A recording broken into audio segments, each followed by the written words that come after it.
Hey guys, my name's Carter and I work with Peninsulas Advertising, and today we're going to talk about the YouTube algorithm. Some of you may be wondering how the YouTube algorithm works, and some of you may have even heard that the YouTube algorithm hates small channels. Is that true? No, it's not. The YouTube algorithm rewards channels that keep people on YouTube, because at the end of the day, YouTube wants people to stay on their platform as long as possible so that they can show more ads and make more money. Before we dive into the algorithm, let's first go over what YouTube is. At the end of the day, YouTube is a search engine like Google. In fact, YouTube is the second most popular search engine in the world, behind only Google. Did you know that 98% of all internet users use YouTube at least once a month and 62% use it daily? That's a lot of people, which means you have a lot of chances to get seen by new potential customers that you aren't reaching on other platforms such as Facebook, Instagram, and Twitter. So we know YouTube's a search engine, but how does it decide what it's going to show people and when it's going to show stuff to people? Well, it uses an algorithm. YouTube's algorithm is very, very complex and analyzes billions of data points. Right now in this video, it's analyzing everything that's going on in the frame. It's analyzing the plant, it's analyzing the walls, the picture behind me. It's getting as much data as it can so it can show the right content to the right person at the right time. Some of the other things that the algorithm looks at is your impression click-through rate, watch time, and interactions on your video. Even though the algorithm is very, very complex, there's three factors that we as creators have control over and should care about the most. Those are, number one, your impression click-through rate. So what is an impression on YouTube? An impression is any time at least 50% of the thumbnail on your video is showing for 1 second or more. And a click-through is any time somebody sees that video and clicks it. Now, if your video gets 100 impressions and only 1 click, you have a 1% click-through rate. Your goal on YouTube is to try and be somewhere around 10%, and if you can get higher, even better, because 50% of all videos on YouTube have a 2 to 10% click-through rate. So anything around 10 or higher means you're outperforming the vast majority of people on YouTube. Therefore, the algorithm will say, hey, more people want to click on this video than a video by this person. Therefore, we should show it more often. What are some ways that you can affect the impression click-through rate? Well, first off is your video title.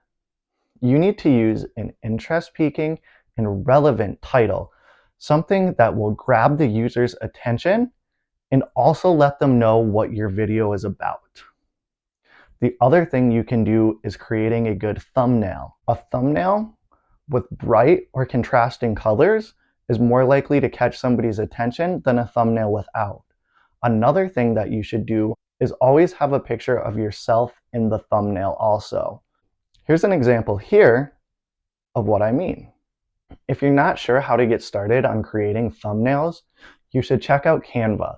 Canva has a bunch of free pre-made thumbnail templates that already have the thumbnail formula put together for you, and all you have to do is just add your own little bits of information. That's what I use to create the thumbnails for my videos. Okay, so we got people to look at our videos. Now we're going to look at the most important metric on YouTube, and that is watch time. Because like I said earlier in this video, YouTube wants nothing more than to keep people on their platform so they can show more ads and make more money. The first step to watch time is creating content that is relevant to both your video title and your thumbnail. If your video title says it is a video about snowmobiling and people click on it and it's a video about dirt bikes, they're going to click off of it because they came to watch a video about snowmobiling. In order to have good watch time, you need to let people know what the video is about early. Because even though your title and thumbnail tell people what the video is about, if you don't get straight to the point early, people are going to click off. People aren't going to sit there and listen to you talk about a whole bunch of things that have no relevance to the subject at hand. So when your video starts, You're going to introduce yourself and your subject topic so people know that the video they clicked on is actually the type of content they're looking for. After you have the viewer's attention, you need to keep their attention. Your videos either need to be educational or entertaining, or preferably both. If you can both entertain and educate people, they're going to stick around for the whole video more times than not. So, what is a good watch time? Well, the golden rule on YouTube is to shoot for a 60% average retention rate on your videos. What that means is, on average, people are watching 60% of your entire video from the time it starts to the time they click off. Now, some people are going to be watching more, some people are going to be watching less, but on average, most people are watching over half of the video, and YouTube will reward you for that. Another thing that you should remember that will help you retain viewer retention is that you should stay on topic in your video.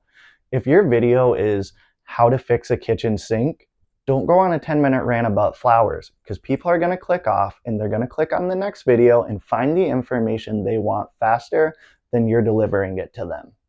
The third thing we have control over is interactions.